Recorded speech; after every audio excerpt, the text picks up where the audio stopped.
Hello everyone, আজকে আবারও চলে আসলাম আপনাদের মাঝে নতুন আরেকটি রেসিপি নিয়ে। আজকে আপনাদের সাথে শেয়ার করব ঘরোয়াভাবে কিভাবে গরুর মাংস বিরিয়ানি রান্না করা যায়। এই বিরিয়ানি রেসিপিটা আমি রান্না করেছিলাম একেবারে কোনো প্রকার ঝামেলা ছাড়া ঘরোয়াভাবে। আচ্ছা, তাহলে এবার আসি আসল রেসিপিতে। সকালবেলা ঘুম থেকে উঠেই দেখি শ্বশুরবাড়ির সবাই বায়না ধরলো আমার হাতের গরুর মাংস বিরিয়ানি খাবে পেট পুরে। তাই আমি চুলায় বড় সাইজের একটা পাতিল বসিয়ে দিলাম। এরপর আমি সয়াবিন তেল গরম করে দিয়ে দিলাম বেশ কিছুখানি পেঁয়াজ কুচি। পেঁয়াজগুলো খুব সুন্দরভাবে ভেজে নিলাম। তারপর এতে দিয়ে দিলাম তেজপাতা, এলাচ আর দারচিনি। এগুলোকে খুব সুন্দরভাবে তেলের সাথে ভেজে নিলাম। এবার আমি গরম তেলের মধ্যে দিয়ে দিব পরিমাণ মতো মশলা, যেমন লবণ, হলুদ গুঁড়ো, মরিচ গুঁড়ো, জিরা গুঁড়ো, আর আদা বাটা, রসুন বাটা, আর পরিমাণ মতো একটু মাংসের মশলা। এগুলোকে খুব সুন্দরভাবে নেড়ে চেড়ে এবার আমি এর মধ্যে পানি অ্যাড করে দিব। মশলাটাকে খুব সুন্দর করে একটু সময় নিয়ে নেড়ে চেড়ে কষিয়ে নিব। এবার আমি কষিয়ে রাখা মশলাগুলোর সাথে গরুর মাংসগুলো দিয়ে দিব।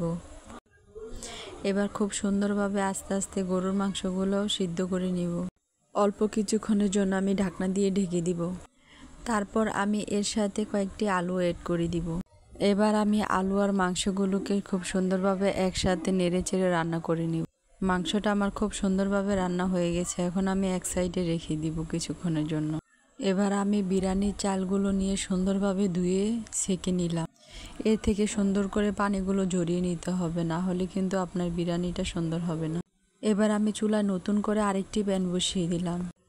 সেখানে আমি আবারও সয়াবিন তেল আর পেঁয়াজ কুচি খুব সুন্দরভাবে ভেজে নিলাম।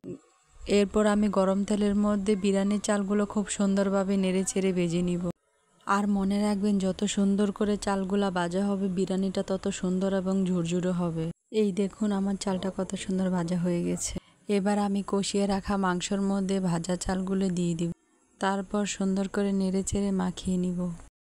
তারপর আমি অন্যদিকে বেশ কিছুখানি পানি ফুটন্ত গরম করে নিলাম। এবার আমি ফুটন্ত পানিগুলো পরিমাণ মতো বিরিয়ানিতে ঢেলে দিব। পানিটা সুন্দরভাবে নেড়ে চেড়ে ঢাকনা দিয়ে ঢেকে দিলাম। অল্প কিছুক্ষণ পর ঢাকনাটা উঠিয়ে আমি এর মধ্যে 1 চামচ পরিমাণ ঘি অ্যাড করে দিব। ঘিটা দেওয়ার পর পুরো বিরিয়ানির ফ্লেভারটাই চেঞ্জ হয়ে গেছে। বিরিয়ানিতে ঘি আমার অনেক পছন্দ।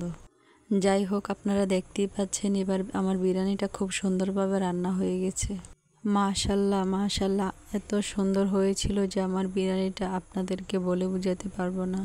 আপনারাও চাইলে এভাবে ঘরোয়াভাবে বিরিয়ানি রান্না করে দেখতে পারেন। আমার এই বিরিয়ানি রেসিপির সাথে থাকার জন্য ধন্যবাদ আপনাদেরকে। আবার চলে আসবো পরবর্তী কোনো এক নতুন রেসিপি নিয়ে। আজকে এই পর্যন্তই। সকলে ভালো থাকবেন, সুস্থ থাকবেন। আল্লাহ হাফেজ।